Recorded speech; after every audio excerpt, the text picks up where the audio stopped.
সালাম আলাইকুম ভাবি। আপনি ভালো আছেন? ওয়ালাইকুম আসসালাম। কে?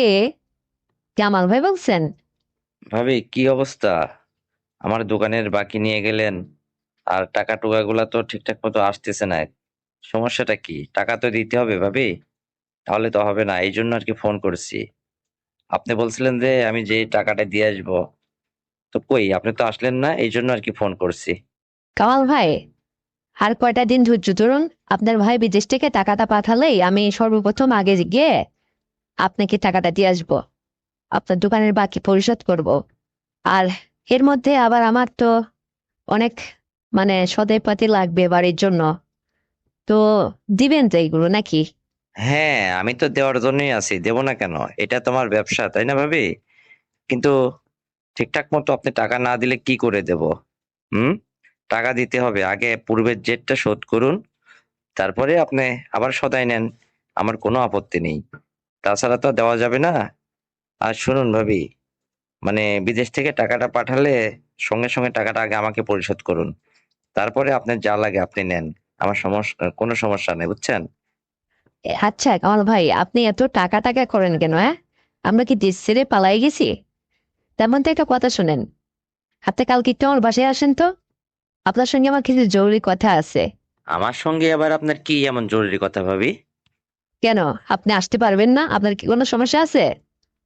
ভাবি, আমি তো আসলে সারাদিন ব্যস্ত থাকি দোকান নিয়ে, তো সুযোগ পেলে হয়তো যাব, সেটা রাত্রে ছাড়া হয়তো আর আমার সময় হবে না, বুঝছেন? ও, তার মানে আপনি রাত্রে ছাড়া সময় পাবেন না, এই তো? হ্যাঁ, তো তাই আসুন। রাত্রে হলে তো আমার একটু বেশি ভালো হয়। তার মানে আমি ঠিক বুঝলাম না। অত মানে করেন না তো। আগে আসুন, তারপরে বুঝাবো। কেন? মানুষ মানুষকে দাওয়াত দিয়ে খাওয়ায়, তাকে আপনি আমাকে দাওয়াত করছেন নাকি বাসায় নিয়ে যে অন্য কোনো মতলব? আমি ঠিক বুঝলাম না, একটু বুঝিয়ে বলুন, সমস্যা কি? আরে ফোনে কথা বলছি, একটু খুলে খালা বলুন রে ভাবি, তারপরে দেখছি। আচ্ছা কামাল ভাই, আমি আপনাকে একটা কথা বলি। আমি যদি আপনাকে কোনো প্রস্তাব রাখি, তাহলে কি আপনি রাখবেন? হ্যাঁ? ওরে ভাই, আমি হচ্ছে একটা ছেলে মানুষ, আপনি একটা মেয়ে মানুষ, আর কি এমন প্রস্তাব রাখবেন যে আমার কাছে রাখার মতো নেই? আপনি শুধু টাকা পয়সা চেন না, আর এমনিতেই আমি আপনার কাছে অনেকগুলা টাকা পাবো। এরপরও এমন কোনো কিছু বলেন না যে টাকা পয়সা আপনি আমার কাছ থেকে আবার হাওলাত চান, এভাবে কোনো কিছু চায়েন না। তাছাড়া বলুন কি বলবেন। বাহ! কামাল ভাই, মাত্র কয়েক হাজার টাকার জন্য আপনি এভাবে আমাকে বলছেন? মানে আপনি নিজে ভয় পাচ্ছেন? আচ্ছা, ধরুন, উম আমি যদি আপনাকে আপনার ওই টাকার চেয়ে যদি বেশি কিছু আপনাকে দিতে পারি, তাহলে কেমন হয়? টাকার চেয়ে আর বেশি কি এমন দিবেন? আপনার কি গয়নাগাটি গুলো সব খুলে আমাকে দিয়ে যাবেন? খালি টাকা টাকা টাকা আর টাকা টাকা ছাড়া এই লোক কিচ্ছু বোঝে না। কেন? টাকা ছাড়া কি পৃথিবীতে আর কোনো দামি বস্তু নাই? হ্যাঁ? আমাকে ভাল লাগে না? আমি আপনার বাবা হিসেবে কেমন? আমি কি কম কি? আপনি কিছু বোঝেন না নাকি? হ্যাঁ, আপনার মাথায় কি গেলু আছে? আপনি বোঝেন না কেন কামাল ভাই? আমি আপনাকে আসলে কি বলতে চাইছি এটা বোঝেন, বোঝার চেষ্টা করুন। কিছুই বোঝেন না কেন? এত এদিক সেদিক চলে যান কেন? আমি কি বলতে চাইছি আপনাকে? হুম? আর ভাবি, আপনি দিন দিন খেয়ে খেয়ে এত মোটা হচ্ছেন কেন বলুন তো? কি এমন খান, যে কোন দোকানের চাল খান যে এত মোটা হচ্ছেন? যাক বাবা, তাহলে আমি নজরে পড়ছি। তার মানে আপনি আমাকে খেয়াল করছেন পা থেকে মাথা অব্দি? হ্যাঁ? যাক, ভালোই হলো। হ্যাঁ, এই যে এরকম বলতে হবে। আসলে ভাই, মোটা হয়েছে, এটা স্বাস্থ্য তো আল্লাহর দান। কিন্তু আপনার ভাই তো অনেকদিন হলো বিদেশ আছে। সে তো শুধু মাসে মাসে টাকা পাঠায়। আমি সংসারে এটা ওটা নানানটা করেই টাকাটা থাকে না, ফুরে যায়। আপনাকেও টাকাটা পরিশোধ করে দেব। কিন্তু একটা কথা বলতে চাইছিলাম ভাই, সেটা আসলে আপনাকে আমি বলে সাহস পাচ্ছি না। কি করে যে আপনাকে বলে। হুম? ভাবি, কি এমন বলতে চাইছেন? নিশ্চিন্তে বলে ফেলুন। বলছিলাম যে আপনি তো বিয়ে শাদী করছেন, বলছিলাম আমার ওই ভাবিটা আপনাকে কেমন আদর করে। হ্যাঁ, সে তো আদর করেই, কিন্তু সে তো প্রেগনেন্ট অবস্থা, তার তো বাবু হবে, আর সে তার মায়ের বাড়ি গেছে, তো বেশ বিগত 6 মাস হলো। মানে আমি তো আসলে তার কাছে এভাবে যাইতে পারবো না। আমি একটু সমস্যার মধ্যে আছি। আমি যে কি করি আসলে, আর এই কথা কাকে বলবো? তাহলে তো ভালোই হলো। তার মানে? তার মানে আর কিছু না, আমি এমনি বলছি আর কি। তার মানে আপনি সারাদিন দোকানে ব্যবসা করেন, করে রাত্রে বাসায় যে একা একা ঘুমার, এই তো? হ্যাঁ, তাছাড়া আর কি আছে রে ভাই? আমার তো আর এখন কেউ নাই পাশে। ওই যে একটা কোল বালিশ আছে, ওইটাকেই বউ মনে করে জড়িয়ে ধরে ঘুমায় পড়ি। ও আচ্ছা, কামাল ভাই, আপনি হোয়াটসঅ্যাপ নাম্বার চালান না? আপনার কি হোয়াটসঅ্যাপ আছে? হ্যাঁ, হোয়াটসঅ্যাপ ইমো দুটোই আছে। কেন? না, তাই বলছিলাম আর কি। মানে আমি বলতে চাইছিলাম, যদি আপনার সঙ্গে রাত্রে, আপনি তো দিনে সময় পান না, রাত্রে আপনার দোকান বন্ধ করে আসে খাওয়া দাওয়ার পরে যখন ঘুমাইতে যান না, সেই সময় হয়তো দুজন ভিডিও কলে একটু কথা বলতাম, একটু দেখতাম, এই আর কি, তাছাড়া কিছু না। আপনি বোঝেন না? এই আপনি বোঝেন না কেন এত কিছু? হুম? উম এরকম হলে তো ভালোই হয় ভাবি। আসলে তাহলে আমার হোয়াটসঅ্যাপ নাম্বারটা আপনি নেন, আর তা না হলে আপনার হোয়াটসঅ্যাপ নাম্বারটা আমাকে দিলেই তো হয়। হুম। ঠিক আছে, আমি ফোন কেটে দিয়ে পরে হোয়াটসঅ্যাপ নাম্বারটা আপনাকে আমি জানাই দিচ্ছি। রাত্রে দুজন একটু কথা টথা বললে মনটা ভালো লাগতো। কারণ কামাল ভাই, আমার তো আসলে, আপনার ভাইও ওই যে বিদেশ থাকে, রাত্রে সময় কাটে না। আর আপনার মতো মানুষের সাথে একটু কথা বললে হয়তো মনটা ফ্রেশ হতো, বা কথা টথা একটু বলতামই আর কি। মানে বোঝেন না, একা মানুষ, মেয়ে মানুষ, কিভাবে থাকছি আর কি। এই সমস্ত কষ্টগুলো আসলে তো ছেলেদের বোঝার দরকার, তাই না? কিন্তু আপনি তো বুঝতে পারছেন না। কি করে যে আপনাকে আরো কিছু বলি, মানে আরো অনেক কথা ছিল। আর আপনারা তো এখন, বড় বউ নাই, সেও তো প্রেগনেন্ট, বাবু হওয়ার জন্য তার মায়ের বাড়ি গেছে। আপনি তো এখন ফ্রি আছেন, সমস্যা কোথায়? এখন তো আর বাধা নাই, তাই না ভাই? তো ফোন দিয়েন, আমার নাম্বার নিয়ে ফোন দিয়েন, তাহলে দুজন রাত্রি কথা টথা হবে। আর ও কত কিছু আমি দেখাবো আমার নিজের, দেখবেন আপনার দেখলে ভালো লাগবে, বুঝছেন? ও, তাই নাকি? তাহলে তো ভালোই হবে। আচ্ছা শোনেন, আপনি যত কিছুই বলেন আর যত যাই করেন, আমার দোকানের টাকা কিন্তু আপনাকে পরিশোধ করতেই হবে ভাবি। মানে সবকিছুর কোনো কিছুর বিনিময়ে যেন আবার এই টাকা দেবেন না, এরকম কিছু বলেন না, বুঝছেন? ওরে ভাই, আপনার দোকানের টাকাও পরিশোধ করব, সেই সঙ্গে আপনাকে আরো বেশি বেশি কিছু দেব। বোকা ছেলে, কিচ্ছু বোঝে না। বোঝেন না কেন, হ্যাঁ? আমি কি বলতে চাইছি? কি যে বোকায়, এই যুগে এত বোকা ছেলে পাওয়া হয় নাকি? হুম? বোঝেন না আমি কি বলতে চাচ্ছি আপনাকে। আপনাকে টাকাও দেবো, এর সঙ্গে আপনাকে আরো কিছু উপহার দেব। তাহলে তো ভালোই হয়। আর আসলে আমার একটু শরম করে ভাবি মেয়ে ছেলে মানুষের সাথে কথা বলতে। আর আপনি, আমি জানি, আমার লজ্জা ভাঙায় দিবেন, কারণ আপনার মুখ খুব চঞ্চল তো, এই জন্য আর কি। আরে কামাল ভাই, আপনাকে একটা কথা বলি। আপনার ভাই আজ 3 বছর যাবৎ বিদেশ আছে। আমি কত কষ্টের মধ্যে আছি আপনাকে কি করে বোঝাবো। আর এই কথাটা আমি কাউকে বুঝাইতে পারি না। আপনাকে যখন বলার সুযোগ হয়েই গেল, আর আপনি যখন আমার কথা শোনার সুযোগ দিয়েছেন আমাকে, তো শুনেন। আসলে আমার অনেক কিছুর অভাব, টাকা পয়সার অভাব নেই। আমি চাইছিলাম যে আপনারা যখন ঘরে বউ এখন আপাতত নাই, আর আমারও হাজবেন্ড বিদেশ আছে, তো আমরা দুজন একটু মাস্তি করলে কেমন হয়? হুম? মানে আমি চাইছি যে, আমার বাসা তো ফাঁকা, আপনি যদি রাত্রে দোকান বন্ধ করে বাসায় ঢোকার আগে যদি আমার বাসায় এসে একটাবার মাঝে মধ্যে বেড়ায় যেতেন, তাহলেই হয়তো আমারও হতো, আপনারও হতো। মানে এই কথাটা আপনাকে আমি বোঝাইতে চাইছি। আর এই কথা যেন, কামাল ভাই, কেউ যেন না জানে, তাহলে কিন্তু একদম জাত যাবে। এরকম কিছু যেন না হয়। মানে আমি বলতে চাইছি, আপনার মতো এরকম পাহাড় একটা পুরুষের একটু যদি সঙ্গম পাইতাম, তাহলে আমার জীবনটা ধন্য হয়ে যেত, বুঝছেন? ও, তাই নাকি ভাবি? কেন, আপনার হাজবেন্ড কি অনেক ছোট নাকি? মানে সে কি হ্যাংলা পাতলা? হ্যাঁ, সে একটু মিডিয়াম সাইজের, কিন্তু শরীর স্বাস্থ্য একেবারেই হ্যাংলা পাতলা। মানে জ্বরে, জোরে বাতাস হলে যেন উড়ে যায়, এরকম একটা অবস্থান। বলেন কি ভাবি?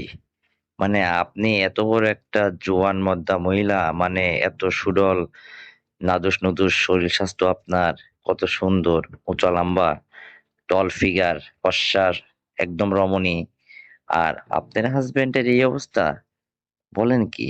তাহলে আপনার হয় কি করে? ওকে দিয়ে কি আপনার হয়? কামাল ভাই, আসলে কি আর বলবো, বাবা মা এখন ওকে পছন্দ করে ওর সঙ্গে আমার বিয়ে দিয়ে দিছে। আর এটাই বাঙালি মেয়ে হিসাবে মেনে নিছি, আর কি আর করার।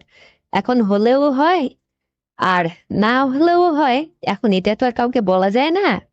ওই কোনো রকম আর কি, গুলে মুছে দিনটা পার হয়, বোঝেন না? কিন্তু আসলে আমার জন্য পারফেক্ট আপনার মতো এরকম একটা জোয়ান ছেলে, এরকম বাহুতে শক্তি থাকবে, আর আমাকে ইচ্ছা মতো, মানে আমার যেটা দরকার সেই ইচ্ছা মতো দেবে। মানে আমি যদি তারটা সন্তুষ্ট হয়ে যদি চিৎকারই করতে না পারি, তাহলে তো আমার হবে না। কারণ আমাকে নড়াইতে হলে আপনার মতো যুবক, হ্যান্ডসাম যুবক লাগবে। ওই রকম এই হ্যাংলা পাতলা দিয়ে হয় না, ওই কোনো রকম হয় যেটা দিয়ে আর কি কোনো রকম দিন কাটাই। আপনাকে আমার খুব পছন্দ হয়েছে, যদি কামাল ভাই আপনি একটু রাজি থাকতেন না, আমার যা ভালো হতো। ও বাবা, এত দূর! হুঁ, কেবল একটাকে প্রেগনেন্ট করে তার বাপের বাড়ি পাঠাইছি বাবু হওয়ার জন্য, আবার আরেকজন আবার নেচে দাঁড়া হচ্ছে। এই ভাবি, আপনি কি আমাকে পারবেন? হুম? অবশ্যই পারবো, পারবো না কেন? আরে আপনি আমাকে ভেঙে চুরে ফেলুন তো। আপনার মতো ঝড় তুফানি আমার লাগবে, মানে আমাকে জন্য একদম ভেঙে চুরে চুরমার করে দেয়। আমার রস ঝরাতে বলে এরকম আপনার বাহুবল পুরুষে মারি আমি খেতে চাই, বোঝেন না? আপনার মতো মানুষের থাপুনি খেতে আমার খুব ইচ্ছা জাগছে। আপনি কবে আসবেন তাই বলুন তো, আমার আর দর সহ্য হচ্ছে না। গোড়ার ডিম, আপনি আসুন তো। আপনি হলে আমার আর কিছু লাগবে না। আরে আমার তো রসই ঝরে না, আর আপনার থাপুনি খেলে অবশ্যই হবে। মানে এক কথা, আমাকে তো নড়াইতে হবে, ও তো আমাকে নড়াইতেই পারে না। আর আপনি না আমাকে নড়াইতে ঝাঁকুনি কাঁপুনি সবই দিতে পারবেন। আর এই জন্যই তো আমি আপনাকে পছন্দ করছি। আর আপনার ভাই যতদিন বিদেশ থেকে না আসে, অতদিন আপনি আমাকে একের পর এক নড়াই যাবেন। কিন্তু একটা সত্য, মানে একটু সাবধানতার সহিত থাকতে হবে, কোনো বাবু টাবু যেন না হয়। আপনার আবার যে ঠাপ, মানে নিজের বাড়িটাকে প্রেগনেন্ট করে তার বাপের বাড়ি পাঠিয়েছেন, আবার আমাকেও আবার জেদ করে এটা না করেন, তাহলে আবার সমস্যা ধরা পড়লে বিপদ হবে, কিন্তু সমাজের মানুষ কি বলবে? হুম। তা আপনাকে আমি ইচ্ছা মতো দিব, চিৎ কাট উপর সব রকম ভাবে দিব, আপনার মন রঞ্জন করার জন্য। কিন্তু একটা জায়গায় সাবধান, সেটা হচ্ছে মানে একটু সাবধানতা সেট করবেন, এই আর কি, বুঝছেন? আচ্ছা তাহলে ভাবি, সবই তো শুনলাম। তো আগামীকালকে রাত্রে আপনি ফ্রি যদি থাকেন, তাহলে আমি না হয় এই দোকান থেকে বাসায় যাওয়ার পথে আপনার বাসায় একবার ঢুকবো। হুম? ঠিক আছে, তাই হবে। আমি তো একদম ফ্রি আছি কামাল ভাই, মানে আমার বাসাও ফ্রি আছে। তো আপনি ওই আসার আগে, মানে আপনি তো রাত 10টার আগে আসবেন না, মানে আসার আগে আমাকে একবার 1 মিনিট ফোন করে বলবেন, আমি গেটটা খুলে রাখবো। তারপরে এসে আপনি ঢুকবেন। আর আপনাকে ঠিক 2-3 ঘন্টা থাকতে হবে, তারপরে বের করে দেব। আরে ভাই, কমপক্ষে দুবার তো আমাকে লড়াবেন, তারপরে আপনাকে যেতে দেবো। তার আগে কি আর আমি যেতে দিই? কতদিন বড় মাছ খাই না। হ্যাঁ। হুম হুম হুম হুম। আপনি আগে পায়নি, আপনি আসুন, তারপরে দেখবো। আমিও দেখবো নে, আমার এত বড় জিনিসটা আপনি কিভাবে নেন। বুঝবেন পরে ঠেলা, মাসের কয়দিন যায়। তো ঠিক আছে, অনেক কথাই হলো ভাবি, আমি একটু দোকানে ব্যস্ত আছি, রাখবো। তো ঠিক আছে কামাল ভাই, যখন আপনি রাখতেই চাইছেন, ব্যস্ত আছেন, দোকানদার মানুষ, ঠিক আছে রাখেন। আমিও রাখছি। তা ঠিক আছে, আল্লাহ হাফেজ। আপনি আসার আগে কিন্তু ফোন দিয়ে আসবেন। আর খাওয়া দাওয়া করে নিজের যত্ন নেবেন। আল্লাহ হাফেজ। ওকে, আল্লাহ হাফেজ। এই যে কলিজার ভাই, যদি আমার ভিডিওটি আপনার বিন্দু মাত্র ভালো লেগে থাকে, তাহলে অবশ্যই একটি লাইক দিন, সাবস্ক্রাইব করে অবশ্যই আমার চ্যানেলের সদস্য হয়ে যাবেন, আর ভিডিওটি শেয়ার করে অন্যকে একটু দেখার সুযোগ করে দিন, তাহলেই আমি খুশি। আব্বা, আপনার ছেলে আপনাকে সেবা যত্ন করতে বলছে, আমি তাই আপনার সেবা যত্ন করতে আসছি। শুনলাম যে আপনার হাত পা নাকি পড়ে গেছে প্যারালাইসিসের মতো, ডাক্তার রেস্টে থাকতে বলছে। তো আমি নিয়মিত সরিষার তেল দিয়ে আপনার দু পা মালিশ করে দিই বা সেবা যত্ন করার জন্য আসি, কিন্তু আপনি এইরকম আচরণ করতেছেন কেন আমার সাথে? আর আপনি মোবাইলে সব কি দেখতেছেন? হ্যাঁ, মোবাইলে এই সমস্ত কিছু দেখা ঠিক না। তখন আমার শ্বশুর বলে যে না রে মা, মোবাইলে আজকাল এই সমস্ত একটু না দেখলে আমার ঘুমই আসে না। তখন আমি বললাম যে এই বয়সে আপনি মোবাইলে এই সমস্ত দেখেন, আবার আমি আপনার ছেলের বউ, আপনার পাশে এসে আপনার সেবা যত্ন করতেছি, আপনি আমার দেখে কেমন যেন ফেল করে তাকান। এই সমস্ত কেন আব্বা? এই স্বভাবটা চেঞ্জ করেন, আপনারা বুড়ো হয়ে গেছেন। আর আপনার ছেলে কুমিল্লা থেকে আমাকে বলে যে আমার আব্বার শরীর কেমন আছে, তাকে ঠিকঠাক মতো তুমি সেবা যত্ন করছো নাকি? আমি তো তাকে বলি যে হ্যাঁ, আমি তার সবই সেবা যত্ন করতেছি। সে আমাকে এদিকে বারবার প্রেসার দেয় যে আব্বার সেবা যত্ন যেন কোনো রকম কমতি না হয়। আর আপনার কাছে আসলে আপনি এই সমস্ত দেখেন, আমার খুব লজ্জা লাগে আপনা। এই সমস্ত বাদ দেন তো। আমি আপনার পা টেপি, মাথা টেপি, আর এই যে মেসেজ করে দিই, আর আপনি আমার সঙ্গে এরকম করে আচরণ করেন, আমার ভয় লাগে। আমি কিন্তু আর আসবো না, আপনার ছেলে বললেও আর আমি আসবো না। তো বন্ধুরা, আমার এই গল্পটি সম্পূর্ণ শোনো, তাহলে দেখবে তোমাদের কি অবস্থা হয়। আর হ্যাঁ, তুমি যদি এই চ্যানেলের নতুন দর্শক হয়ে থাকো, তাহলে এক্ষুনি চ্যানেলটিকে সাবস্ক্রাইব করে দাও, ভিডিওতে একটা লাইক দাও, আর শেয়ার করে অন্যকে দেখার সুযোগ করে দাও। তো চলো শুরু করা যাক। আজকে আমার শ্বশুরের সেবা যত্ন করতে গিয়ে শ্বশুর আমাকে কি করলো শেষ অব্দি দেখো, তাহলে খুবই মজা পাবে। তো বন্ধুরা, আমার শ্বশুর হঠাৎ প্যারালাইসিস হয়ে বিছানায় পড়ে থাকে। তো আমার হাজবেন্ড কুমিল্লাতে চাকরি করত। তো আমি এবার এদিকে আমার মায়ের বাড়িতেই থাকতাম। যখন আমার হাজবেন্ড ছুটি শেষে বাড়িতে আসতো তখন আবার আসতাম। কিন্তু আমার শ্বশুর এদিকে অসুস্থ থাকায় আমার হাজবেন্ড আমাকে আদেশ করলো যে তুমি আর তোমার মায়ের বাড়িতে যেও না। আমার বাবা এদিকে অসুস্থ, যেহেতু আমার মা নাই, তো তুমি আমার বাবার সেবা যত্ন করবা, ঠিকঠাক মতো সেবা যত্ন করবা, আমার বাবাকে সুস্থ করে দায়িত্ব তোমার। তখন আমি বললাম যে ঠিক আছে, উপরআল্লাহ সহায় থাকলে আমি ঠিক তোমার বাবাকে সুস্থ করেই তুলবো। তারপরে আমি শ্বশুরকে বলি যে আব্বু, তোমার এখন কেমন লাগছে, কি কি খেতে চাও তুমি? উনি যা খেতে চাইতো আমি তাই রান্না করে খাওয়াতাম, আবার যা বলতো তাই শুনতাম। ওনাকে যায় মানে গালে উঠায় খাওয়াই দিতে হতো, মানে সুযোগ পাইলে যেন আল্লাহ দিয়ে আতকিন হয়ে যায়, বুঝিনি তো। তো তারপরে শ্বশুরকে আমি মাঝে মধ্যে উনি আমাকে ডেকে বলতো কি যে মানে আমার এখন পায়ের মধ্যে একটু চাবাচ্ছে, ব্যথা করতেছে, তুমি একটু সরিষার তেল দিয়ে আমার পা দুটো একটু সুন্দর করে মালিশ করে দাও তো। আমি যাই হোক রান্না বান্না সেরে সমস্ত কাজ কাম সেরে তার পাশে এসে বসে তার পা দুটো সুন্দর করে মালিশ করতাম। তখন বলতো যে মারে, এত সুন্দর আরাম লাগতেছে, তুমি একটু ভালো করে মেসেজ করো। আজকে যেন তোমার মানে সেবা যত্নে আমার মনটা একদম ভরে যাচ্ছে, আমি মনে হয় সুস্থ হয়ে যাবে খুব শীঘ্রই। তখন আমি বললাম যে আব্বা, আপনার টেনশন করেন না তো, আমি সুন্দর করে আপনার দুই পা মেসেজ করে দেব, আর আপনার দুই পায়ে আবার পূর্বের মতো বল ফিরে পাবেন। তখন আমার শ্বশুর বলে যে হ্যাঁ তাই যেন হয়, আর একটু উপরে দেবো, আর একটু উপরে আসো, এরকম করে সে আমাকে মানে ক্রমেই যেন কেমন যেন করতে লাগলো। আর এদিকে লুকিয়ে লুকিয়ে তার ফোনে সে কি যেন দেখতো, তা আমি ভাবতাম যে কি ব্যাপার, আমি এদিকে তার পা মেসেজ করি আর সে মোবাইলে কি দেখে। তারপরে হঠাৎ আমাকে বলতেছে বোমা, তোমাকে না আজকে খুব দারুণ লাগতেছে, আর তোমাকে দেখে মনে হচ্ছে যেন আকাশের চাপ নেমে এসেছে। তখন আমি বললাম যে আব্বা, আজকে আবার চোখে আপনার কি হলো যে আমাকে নতুন ভাবে দেখতেছেন? আমি তো ভালোই আছি, আগের মতোই আছি, এমনও তো না যে খুব সাজুগুজু করছি। আমি তো বাসায় সাধারণত এই অবস্থায় থাকি। তো এই খালি দেখার মধ্যে একটু মোটা সোটা মানুষ, এই আর কি, তাছাড়া তো কিছু না।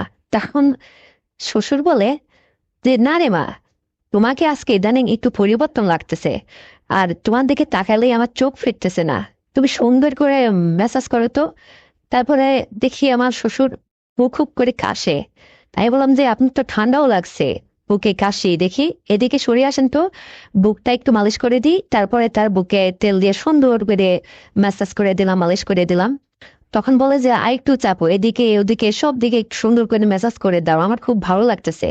আর তোমার মতো বৌমা আমার যদি নিয়মিত এরকম সেবা করতো, তাহলে তো একটু দ্রুতই আমি সুস্থ হয়ে যেতাম। তাই বললাম যে আমি তো অবশ্যই আপনার সেবা করার জন্য আছি, কারণ আপনার ছেলে মাঝে মধ্যে ফোন করে বলে যে আমার আব্বার সেবা যত্নটা তুমি কেমন করতেছো, ঠিকঠাক মতো করতেছে তো? আমি বললাম যে হ্যাঁ, আমি তো তোমার বাপের সেবা যত্ন ঠিকই করতেছি। তো বলে যে হ্যাঁ তাই যেন হয়, আমার বাপের সেবা যেন কমতি না হয়। তো তার ছেলে এদিকে আমাকে খুব করে বলে, আমি তো এই জন্য আরো বেশি বেশি করে তার সেবা যত্ন করতেছি। তো তার সেবা করতে করতে তার যখন আরামায়েশ হয়, এখন ওইটা দেখি মানে দাঁড়া যায়। তা আমি বললাম যে আব্বা এইরকম কেন, এখানে কি? তো বলে যে বৌমা ওটা দেখে তুমি ভয় পেও না, ওটা কিছু না। তুমি আমার দুই পায়ে যাতে আমি পূর্বের মতো হাঁটতে পারি, ঠিকঠাক মতো হাঁটাচলা করতে পারি, তুমি একটু ভালো করে আমার সেবা করো তাহলেই হবে। তা আমি যাই হোক তার পায়ের তলা আঙ্গুল টিপে দিতাম, মানে সুন্দর করে ম্যাসেজ করে দিতাম। তো এরকম কিছুদিন চলতে থাকলো। তো আমি আমার ওই শ্বশুরের রুমের পর্দার আড়াল থেকে মানে উঁকি মেরে দেখতাম যে শ্বশুর শুধু মোবাইলে কি যেন একটা ওইসব দেখে। তো ওই সমস্ত দেখে আমি আসলে বুঝতে পারলাম যে উনি মোবাইলে কি দেখে। তো তারপর চুপি চুপি তার পাশে মানে মাথা শিওরেনে চুপ করে যায় দাঁড়িয়ে আছি, এখন দেখি যে ও বাবা শ্বশুর আমার ওই সমস্ত দেখে, তাহলে তো তার মনের মধ্যে খুব রোমান্টিকতা। আর এই একটা বাড়ি, এই বাড়ির মধ্যে শুধু শ্বশুর আর আমিই থাকি, আর তো কেউ নেই, আমারও সন্তানাদি নেই। তাহলে শ্বশুর যখন মোবাইলে এই সমস্ত দেখে, তাহলে তো আমি যদি তার কাছে তার সেবা যত্ন করি, তা তার মন তো ঠিক নেই, তার সে তো কখন কি করে বসে, এটা আমার মনের মধ্যে উদয় হলো। তারপরে যা হয় কপালে, মানে আমি তার ঠিকঠাক মতো কাছে যেয়ে বসে, আমি নিচে বসে তার হাত পা টিপাটিপি করতে লাগলে সে আমাকে বলতো তুমি খাটের উপর উঠে আমার পাশে বসো, না আমার বুকে মালিশ করে দাও, সুন্দর করে এটা করো ওটা করো, নানানটা করতো। তা আমি যাই হোক এরকম করতে করতে একদিন বলতেছে যে দেখো মানে আমার এখানে খুব প্রেশার লাগবে বুকের উপরে। তখন আমি বললাম যে কিভাবে, আমি হাত দিয়ে চাপাচাপি করতেছি তাতে জন্য তার হয় না। তারপরে এখন দেখি যে মোবাইলে ওই সমস্ত ভিডিও চালায়, মানে তার পাশে আমাকে ওপেন করে রেখে দিয়েছে যেন আমি দেখতে পাই, সে মুখে কিছু বলে সাহস পাচ্ছিল না। তারপরে আমার চোখটা মোবাইলে যেতেই আমি আমার শাড়ির আঁচল দিয়ে আমার চোখটা ঢেকে ফেললাম, ঢেকে বলতেছি সিসি আব্বা এই সমস্ত কি দেখছেন আপনি, আর এগুলো সরান তো। আর আমি যখন আপনার রুমে আসি আপনার সেবা যত্ন করতে, তখন আপনি এই সমস্ত কিছু দেখবেন না তো? আমি আপনার ছেলে বউ না? তো আপনি আমার সামনে এই সমস্ত দেখেন কেন? তখন আমার শ্বশুর বলে যে মারে, এই সমস্ত যদি আমি ভালো করে না দেখি তাহলে আমার রাতে ঘুমই আসে না। তখন আমি বললাম যে দেখেন আব্বা এই এই এই সমস্ত জিনিস দেখবেন ভালো কথা, তো আপনার তো কত দেখার সময় আছে, আমি যখন আপনার পাশে আপনার সেবা করতে আসি, আমি আপনার ছেলের বউ, তখন আপনার তো ভাবা উচিত যে এই সমস্ত যেন ছেলের বউ বুঝতে না পারে। আপনাকে আমাকে দেখাইতে চাইছেন? তো বলছে না রে মা, এই একই ফ্যামিলিতে বাস করে একটু ফ্রি থাকলে কি হয়, এই সমস্ত দেখি তাই তোমাকে বললাম আর কি। তখন আমি বললাম যে না না, আচ্ছা ভালো কথা, দেখছেন দেখছেন মোবাইলটা আপনি ওইদিকে উপর উল্টো করে রেখে দেন তো, আমার এই সমস্ত দেখতে ভালো লাগে না, মেজাজটা আমারও কেমন যেন হয়ে যায়। তখন বললে আমার শ্বশুর বলে মারে কেমন হয় তোমার একটু বলো না আমি শুনি। আমি বললাম যে আপনার যেমন লাগে আমার ওই রকমই লাগে, বুঝেন না? আপনার ছেলে থাকে কুমিল্লায়, আমি থাকি এখানে পড়ে। আর আমি আপনার জোয়ান বেনের ছেলের বউ, আমার কেমন হয় আপনি এটা বোঝেন না, আপনার বোঝাইতে হবে। তো আপনি যদি এরকমই করেন তাহলে আপনার একটা ব্যবস্থা করে দিই। তো আমার শ্বশুর তখন বলে যে না রে মা, আমার কোনো ব্যবস্থা করতে হবে না, তুমি তোমার মতো কাজ করো তো, আর আমি এই বয়সে ভাই পাবোই বা কোথায় যে আমি ব্যবস্থা করব। তখন আমি হেসে দিয়ে বললাম যাব্বা আপনি আশেপাশে একটু খুঁজে দেখলেই তো পারেন।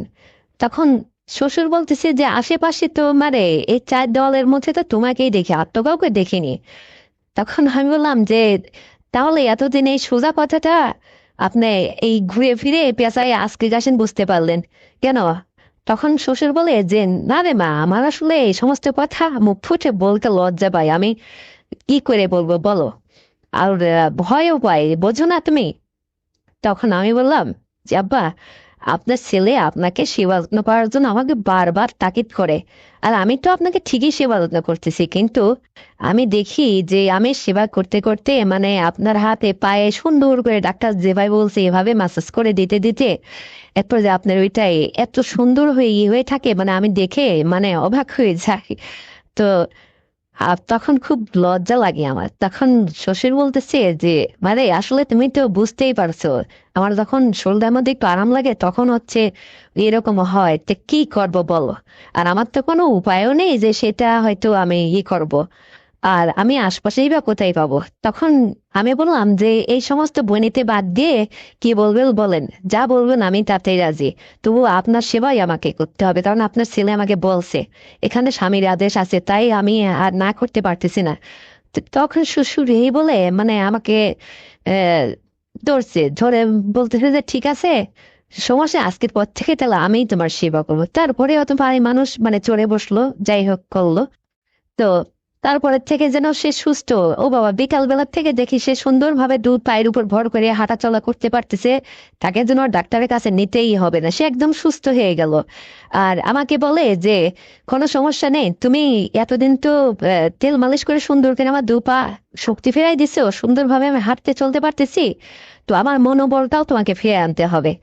আমি তো বুঝতেই পারলাম যে তোমার কি করতে হবে।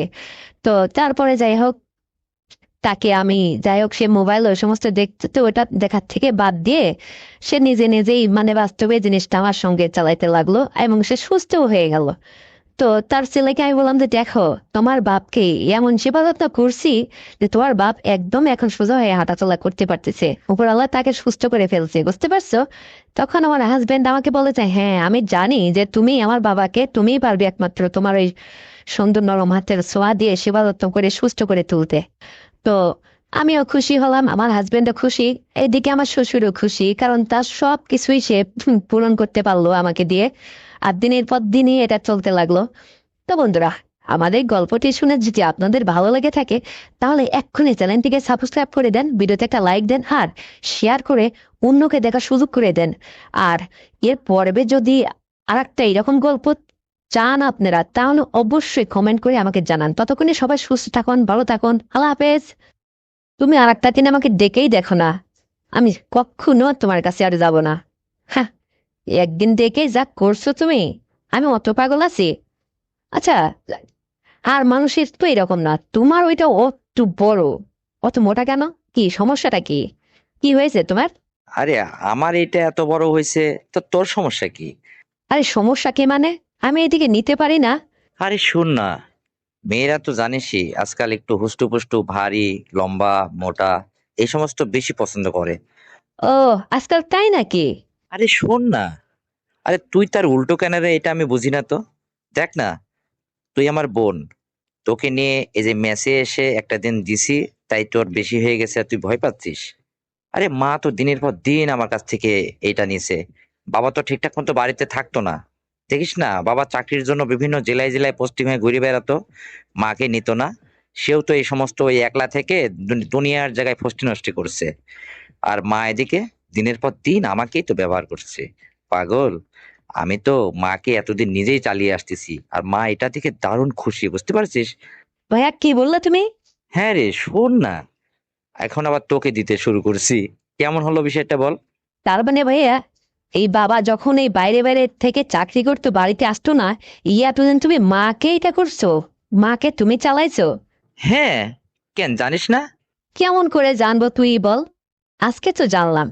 এ ভাই, তারপর ওর ওই একই জিনিসটা আবার আমাকেও দিচ্ছিস? হ্যাঁ, তোরা পারিস না। হ্যাঁ, তোরে আর কি বলবো। আরে মা তো বাবার সঙ্গে মানে এই সমস্ত অভাবের তাড়নায় থাকতেই চাইছিল না, জানিস। আমি তো শুধু একমাত্র মাকে দিনের পর দিয়ে দিয়ে এই সংসারে ঠেকাই রাখছি।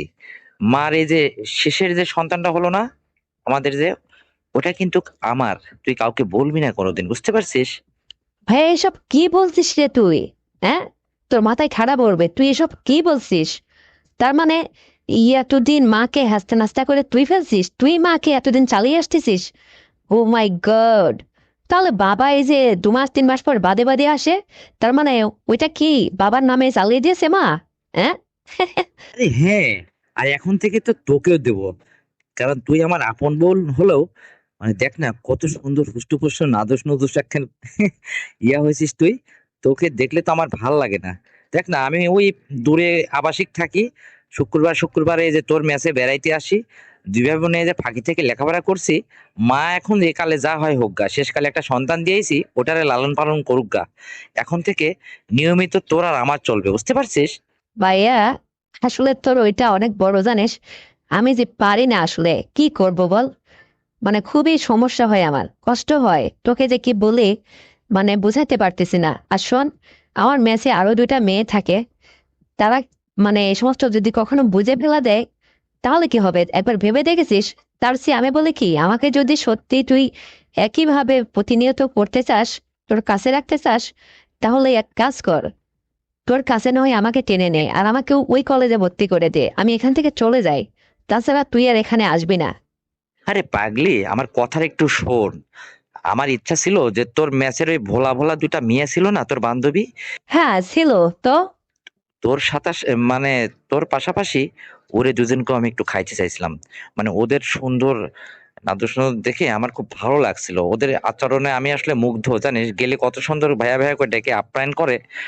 আর আমি চাইছিলাম যে ওই দুটাকেও তোর মতো ইয়া করব। তো তুই যে এখন ওখান থেকে আমাকে আলাদা করে এখানে চলে আসতে চাচ্ছিস, তাহলে নিশ্চিন্তে থাক, আমি আগামী মাসে একটা রুম ভাড়া নিয়ে দুভাবনে একটা রুমেই থাকবো। ও তাই নাকি? হ্যাঁ। শোন, তোকে কিন্তু ওই মায়ের মতো দিব, আর একটা ইয়ে বানিয়ে দেবো, বুঝতে পারছিস? তুইও রেডি হ। আর শোন, আস্তে আস্তে নিতে নিতে অভ্যাস হয়ে যাবে। একটা জিনিস, সবকিছুর একটা ব্যাপার আছে না, প্রতিনিয়ত লেখাপড়া ভালো হবে, দু ভাই বোনের রেজাল্টও ভালো হবে, পাশাপাশি তোর আর আমার বাবা মায়ের আর বিয়ে সাথে চিন্তা করতে হবে না, দিনের পর দিন চলবে, ঠিক আছে? তাহলে তো ভালোই মজা হবে ভাইয়া। আমার শুনে খুব মানে মজা লাগছে। আর শোনো, আগামী মাসে কিন্তু তুমি আলাদা একটা রুমের ব্যবস্থা করো। আরে দেখো, তোমার এটা অত যত বড়ই হোক না, আরে একটা মেয়ে আমি জানি যে অনেক বড় মোটা এটাই বেশি পছন্দ করে, কিন্তু আমার ওটা আস্তে আস্তে শুয়ে যাবে, মানে ঠিক হয়ে যাবে, ম্যাচিং হয়ে যাবে। তো সেটা ঠিকঠাক মতো নিয়ম মেনে নিতে হলে অবশ্যই এখান থেকে একটু ফাঁকে যেতে হবে, এই জন্য তোমাকে আলাদা বাসা নিতে বললাম। তো তুমি যখন সামনের মাসে এই বাসাটা নিবা, তাহলে আবার ভালোই হবে।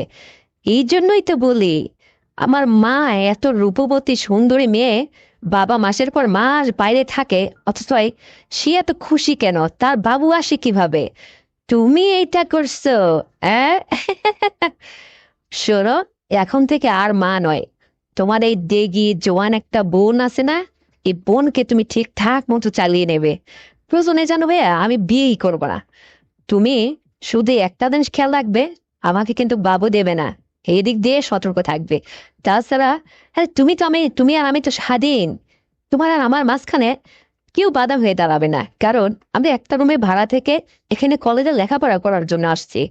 আর রাত্রে কি হবে সেটা তো আর অন্য মানুষ জানতেছে না।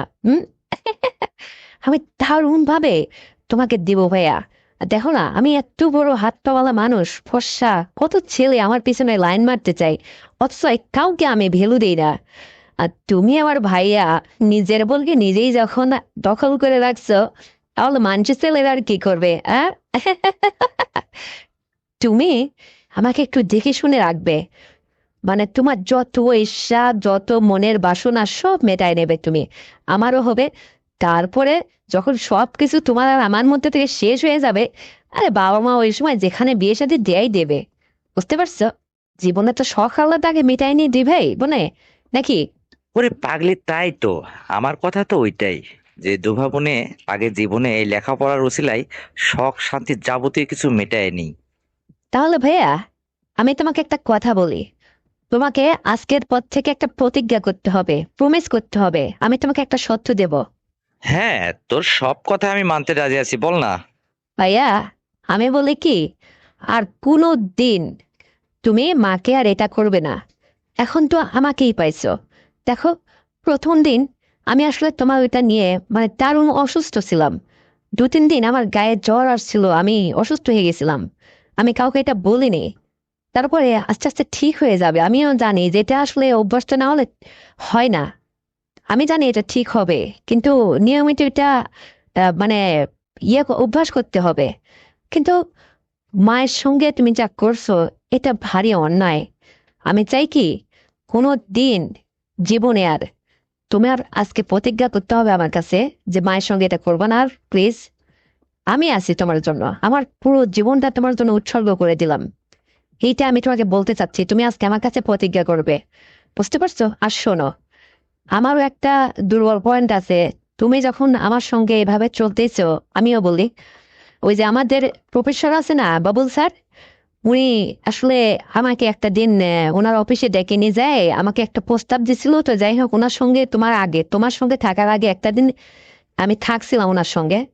তো উনি বহুত চেষ্টা করে অনেক সময় ধরে করছিল, কিন্তু একদম ছোট কোনো রকম আর কেউ চলেই না, মানে তোমার সঙ্গে ওর তুলনা করতে গেলে ও একটা মানুষই না, মানে ওর ওই সমস্ত কোনো কিছু নেই বললেই চলে।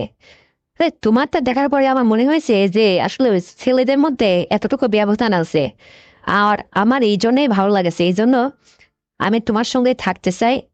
আর তোমারটা ইয়ে করতে আমার খুব ভালো লেগেছে, তোমার সঙ্গে ওইটা করতে আমার খুব ভালো লাগেছে। আমি দারুণ তৃপ্তি পাইছি, মজা পাইছি, জানো, খুব খুশি হয়েছি আমি।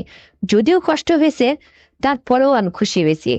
আর আমার এরকমটাই লাগবে, কারণ একটা ব্যাপার আছে না, মানে আমার শারীরিক সম্পর্ক, শারীরিক একটা অ্যাডজাস্টের ব্যাপার আছে না সবকিছু। তো তোমাকে দিয়েই আমার হবে।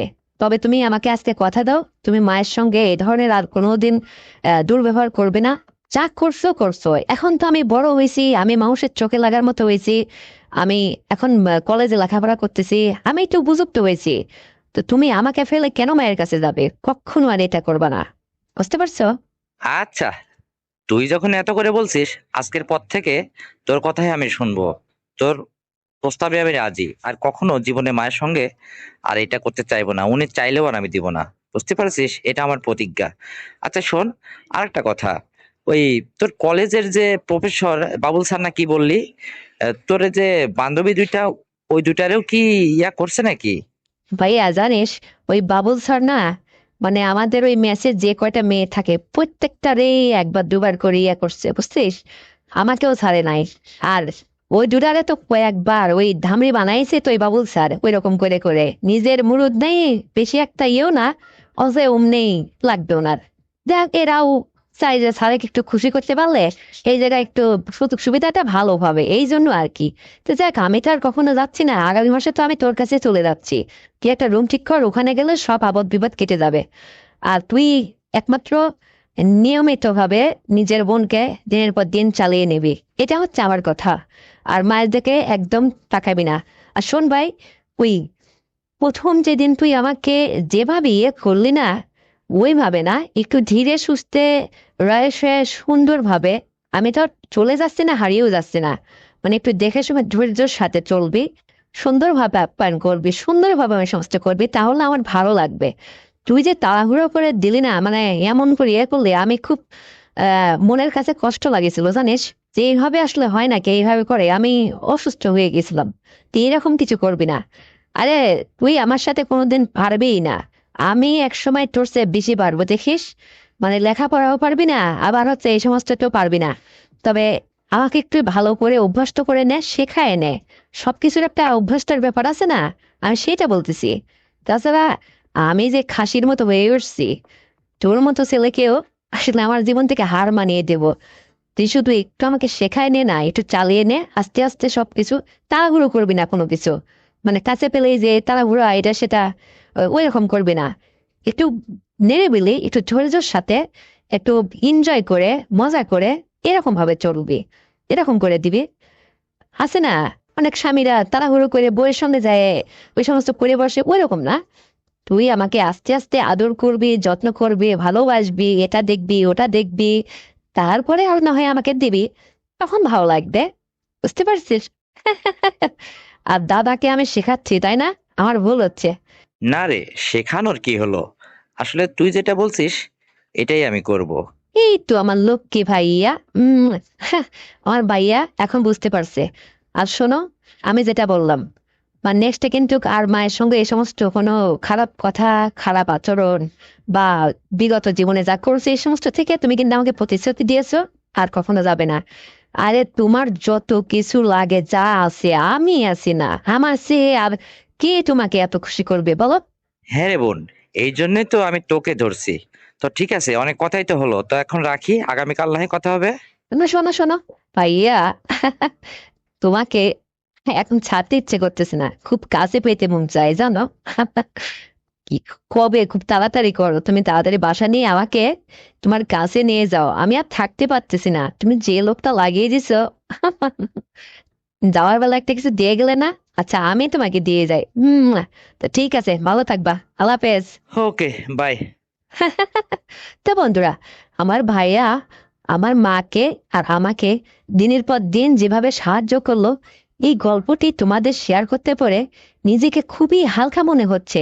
তো বন্ধুরা, গল্পটি শুনে যদি তোমাদের বিন্দু মাত্র ভালো লেগে থাকে, তাহলে এক্ষুনি চ্যানেল থেকে সাবস্ক্রাইব করে দাও, ভিডিওতে একটা লাইক দাও আর শেয়ার করে তোমার কাছের বন্ধু বান্ধবকে শোনার সুযোগ করে দাও। আর হ্যাঁ বন্ধুরা, আগামীকাল আরো সুন্দর গল্প নিয়ে আসছি। ততক্ষণে সবাই তোমরা নিজের যত্ন নেবে। আল্লাহ হাফেজ। হ্যালো শিয়াব। হ্যাঁ শাশুড়ি আম্মা, কি খবর? কি খবর মানে? কোনো খবর টবর নেই। তুমি যা করে গেছো, হ্যাঁ, তার মানছে করে না। শোনো, এই তোমার সঙ্গে আমার বাড়িতে যা হয়েছে হয়েছে, এটা আসলে তোমার শ্বশুর একটু বুঝে ফেলছে, আমার সঙ্গে কেমন যেন করতেছে। কেন, শ্বশুর কি করতেছে? কি হয়েছে? আপনি কি এসব বলতেছেন? আর শোনেন, আমি আপনার ওখানে যাব না তো কোথায় যাব? আপনার মেয়ে এরকম বাসায় আমাকে সে জীবনের সুখী করতে কোনো কিছুতে সুখী করতে পারতেছে না। আরে বাবা, সে সুখী করতে পারুক আর না পারুক, সেইটা বড় কথা না। কিছুদিন তুমি অফ থাকো না। আমি তোমার যেটা বলি সেটা একটু শোনো। কিছুদিন তুমি আসার দরকার নেই। এদিকে আমি ঠিকঠাক করে ফেলে দিই ফ্যামিলির কাছে, তোমাকে একটু ভালো বানিয়ে দিই। ওরা তোমাকে একটু কেমন যেন সন্দেহ করতেছে, বুঝতে পারছো? বুঝো না কে? একটা দিন বাঁচলে হাজারটা দিন বাঁচা যায়। আরে বাবা, আমিও তো তোমাকে ছাড়া থাকতে পারতেছি না, আমার ভাল লাগে না জানো। কিন্তু ওই যে তোমার শ্বশুর এত আমাকে বারবার কষ্ট করতেছে, যে জামাই এসে আমার বাড়িতে আগে তো কখনই এতদিন থাকেনি, এখন আসলেই 4 দিন 5 দিন না থেকে যায় না। রহস্যটা কি? আমরা বাড়িতে থাকি না, ও এসে বাড়িতেই থাকে। কি তোমার সঙ্গে কিসের এত সম্পর্ক? আসলে এই প্রশ্নটার উত্তর তাদের আমি যতই বোঝাইতে চাই, তারা বোঝার চেষ্টাও করতেছে না, আমাকে ভুল বুঝতেছে, বুঝতে পারছো? এই জন্য আপাতত কিছুদিন আইসো না তুমি আমার বাড়িতে। আর শোনো, মেয়েকে তুমি বলে খুঁজে মানে বলে কয়ে যে কয়টা দিন যেভাবেই হোক একটু চলো। তারপরে আমি তো আসি রে বাবা, তুমি চিন্তা করো কেন?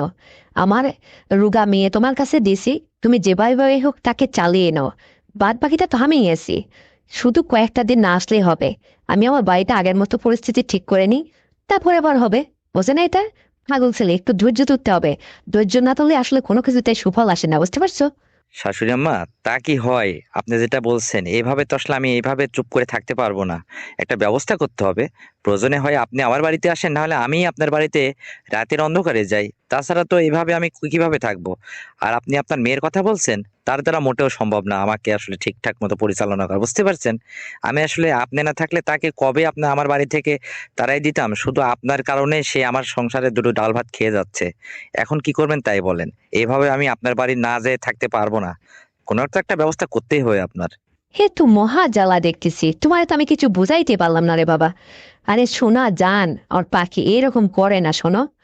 আমার লক্ষ্মী সোনা, আমার সোনা পাখি, একটু আদর করে তোমাকে বলতেছি, একটু ধৈর্য ধারণ করো। যেহেতু বিষয়টা তোমার শ্বশুর একটু বুঝেও ফেলছে।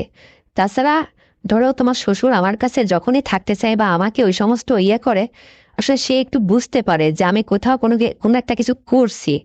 এইটা বোঝার পরে তো সে, তার চোখে আমি সন্দেহ চোখে পড়ে গেছি, বা সে আমাকে বারবার এইভাবে মানে এক এক কথা দিয়ে থ্রেট করতেছে। এই জন্য তো তোমাকে বলতেছি কিছুটা দিন একটু গ্যাপ দাও, তারপরে দেখতেছি। আপাতত কি মানুষ একটু সময় ধৈর্য ধরে না? বউ সারা মানুষ থাকে না। তুমি মনে করো যে আমি তোমার সেটা, তুমি আমার কাছ থেকে একটু দূরে রয়েছো। আপাতত 2-1 বার মেয়ের সঙ্গে চলো না এইভাবে।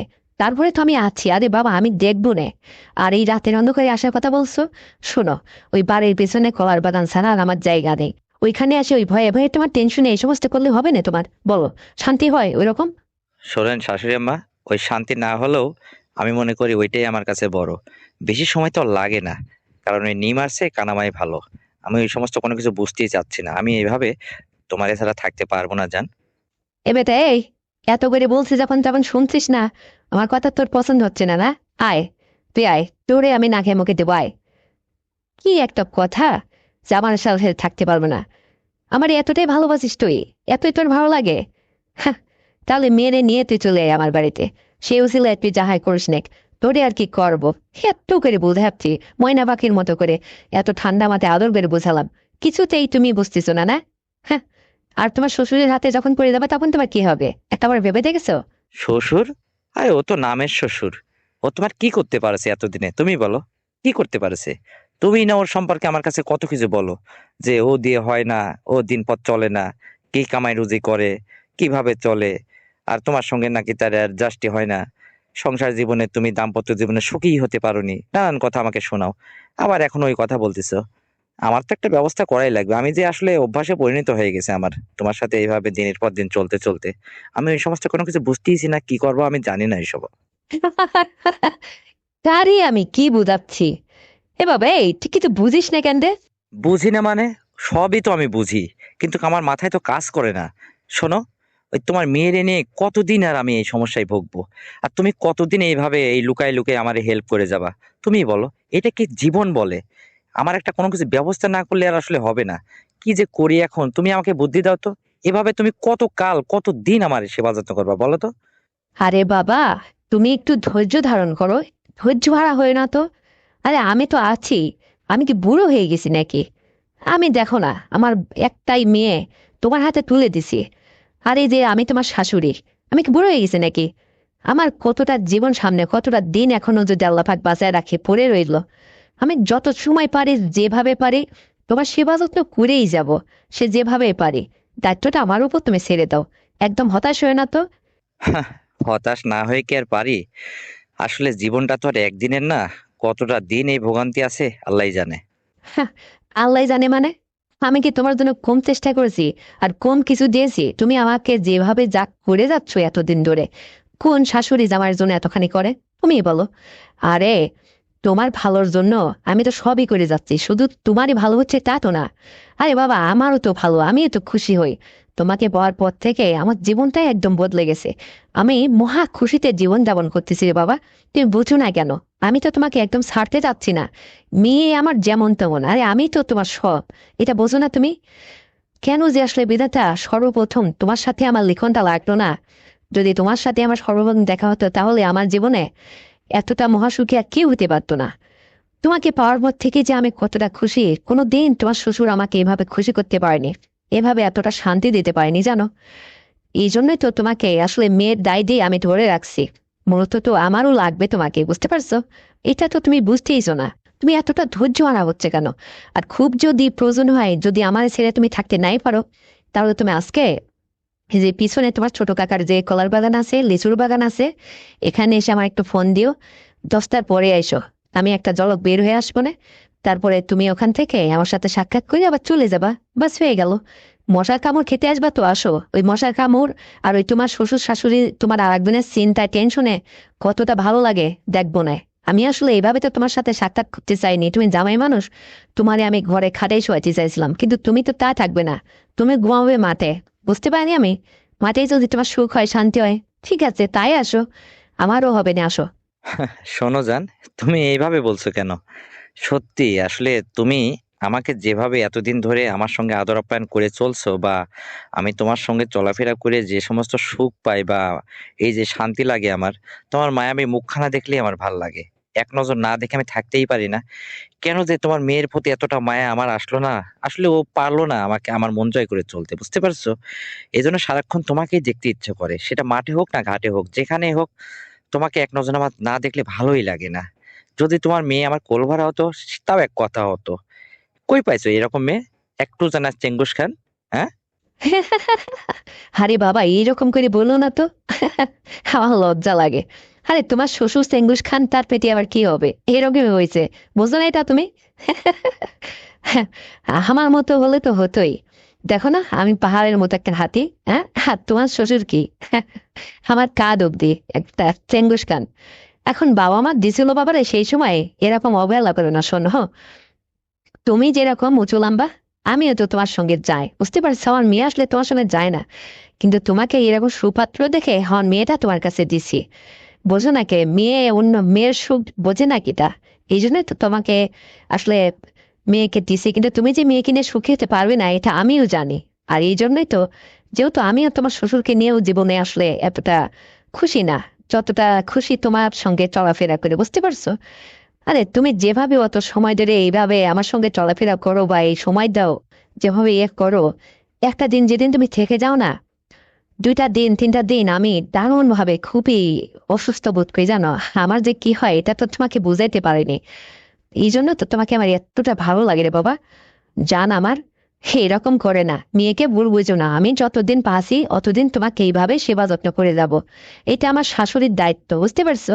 শোনো, তুমি যদি খুব বাড়িতে না মন থেকে না চাও, তাহলে বা সত্যি আমি তোমাকে ঠাট্টা করে বলছি না, তুমি পিছনে বাড়ির পিছনে ওখানে এসো। কলার বাগানে হোক আর ওই যে লিচু বাগানে হোক তোমার ছোট কাকার ওখানে এসে সাক্ষাৎ করো। খুব শর্ট টাইমে ওখান থেকে আবার চলে যাবো দুজন দুদিকে, হ্যাঁ, কেউ যেন না বোঝে। এই পিছনে জোর দিয়ে ঢোকে কিন্তু, সামনে দিয়ে এসো না, বা তোমার শ্বশুর তোমাকে দেখে ফেলবে বা তোমার এরা আত্মীয় স্বজন দেখে ফেলবে, তখন আবার বলবে যে জামাই কেন এত রাত্রে এইভাবে আসলো আর গেল। কারোর প্রশ্নের সম্মুখীন আর আমাকে করো না। তারপরে বাড়িতে একটা পরিস্থিতি তৈরি করে ফেলি, তখন তোমাকে আর কেউ কিছু মনেও করবে না। তখন তুমি আবার পূর্বের মতো ঠিক কন্টিনিউ এভাবে চলে আসবা, বুঝতে পারছো? আরে বাবা, তোমাকে না পেলে তো আমারও ভালো লাগে না, বোঝো না কেন এটা? আমি তো তোমাকে একদম মন থেকে চাই রে বাবা, বোঝো না এটা? সবই তো বুঝি, কিন্তু আমি একটা চিন্তা ভাবনা করে দেখতেছি যে আমার কাজের সাইডের ওই পাশে যদি একটা বাসা নিই, সেখানে তুমি বেড়াইতে আসতে পারবে না? এসে 2-4 দিন থাকবে, হয়তো সুযোগ হবে তখন একটু ভালো। হ্যাঁ, তা নাই বুঝলাম, কিন্তু কর মেয়ে কোথায় থাকবে? ওর কথা বাদ দাও, ও বাড়িতেই থাকবে।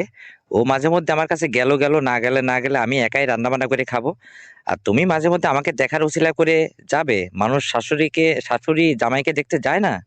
এ কথাটা অবশ্যই মন্দ না, ভালো ডিসিশন।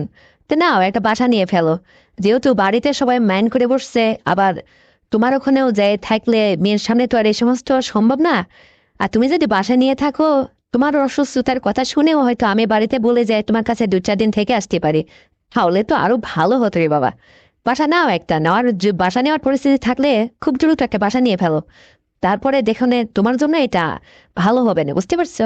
হয় দেখি, কয়েকটা দিন যাক, এভাবেই চলি। তারপরে ওখানে একটা বাসা নিয়ে প্রয়োজনে তোমারে ওখান থেকে 2-4 দিনের জন্য হলো নিয়ে আসবো। কেউ কিছু মনে করবে না। শাশুড়ি কি জামাইকে দেখতে আসে না, থাকে না তার কাছে? মনে করার কি আছে এগুলা? আর তোমাকে আসলে নিয়মিত আমাকে পাইতে হলে পারে এই সমস্ত ব্যবস্থা না করলে হবেও না, তো বুঝতে পারছো? আরে বাবা, আর একটা খবর আছে, সেটা তোমাকে আমি বলতেছি না। আমি যে তোমার কাছ থেকে সময় চাইছি কেন, এটা আমি এখন তোমাকে বলি। তোমার শ্বশুর তো হচ্ছে যে সার কোম্পানিতে চাকরি করে, হ্যাঁ। তুই যে নওপাড়া যদি ট্রান্সফার হয়, তাহলে কিন্তু তোমার শ্বশুর আর যখন তখন বাড়িতে আসতে পারবে না, ওখানে থাকা লাগবে, 1 মাস বাদে বাদে বাড়িতে আসবে। তখন তুমি নিয়মিত আমাদের বাড়িতে আসলে, এই জন্য একটু সময় চাইছি। তোমাকে তো এই কথা আমি ইতিপূর্বে বলতেইছি না, তুমিই তো বুঝতেছ না, তোমার ধৈর্যই কুলায় না। তুমি আজকেই আমাকে না পাইলে ইয়ে হয়ে যাবা, ও হয়ে যাবা, না দেখলে থাকতে পারতেছ না। ওই জন্য বলতেছি যে তা আজকেই আসো, এভাবে আসো। তাছাড়া কি বলবো বলো? তুমি একটু ধৈর্য ধারণ করো, ওই বাসাও নিতে হবে না, কোথাও যাওয়া লাগবে না। তোমার শ্বশুর শুধু এই নপাড়া ট্রান্সফার হলেই, তাই তো তোমার আর আমার মহা খুশি। এক সুন্দর দিন ওর সামনে অপেক্ষা করতেছে। এই পর্যন্ত একটু ধৈর্য ধারণ করো। আর ততক্ষণে মেয়েকে নিয়ে যেভাবে পারো চলো। আরে বাবা, আমি তো আছি। আমি তোমাকে দিয়ে খুশি, তুমি আমাকে পেয়ে খুশি, বোঝো না এটা? তা ঠিক আছে। ও, তাই নাকি? এই কথা তাহলে তো ভালোই হবে না। তো শোনেন আম্মা, ওই আপনার মেয়ে আমার কাছে একটু আগায় আসতেছে। আমি বাড়িতে এক সাইডে দাঁড়িয়েছিলাম, তো রাখতেছি, ও আবার বুঝে ফেলবে না, পরে আবার ফোন দিয়ে কথা হবে। আচ্ছা ঠিক আছে, তাহলে রাখো। আর যদি আসতে চাও তুমি চলে আসো। দেখি, পরে জানিয়ে দেবো না। তো ওকে, বাই। তো বন্ধুরা, আমার এই সংলাপটি শুনে তোমাদের কেমন লেগেছে অবশ্যই কমেন্ট করে জানাতে ভুলবে না। আর এই চ্যানেলটিকে এক্ষুনি সাবস্ক্রাইব করে দাও, ভিডিওতে একটা লাইক দাও, আর শেয়ার করে তোমার কাছের বন্ধু বান্ধবকে শোনার সুযোগ করে দাও। আর হ্যাঁ বন্ধুরা, আগামীকাল আরো সুন্দর গল্প নিয়ে আসছি। ততক্ষণে সবাই তোমরা নিজের স্বাস্থ্যের যত্ন দেবে, তোমার পরিবারের খেয়াল রাখবে, আর তোমার ছোট্ট সন্তানকে নিয়মিত স্কুলে পাঠাবে, এই প্রত্যাশায় আল্লাহ হাফেজ।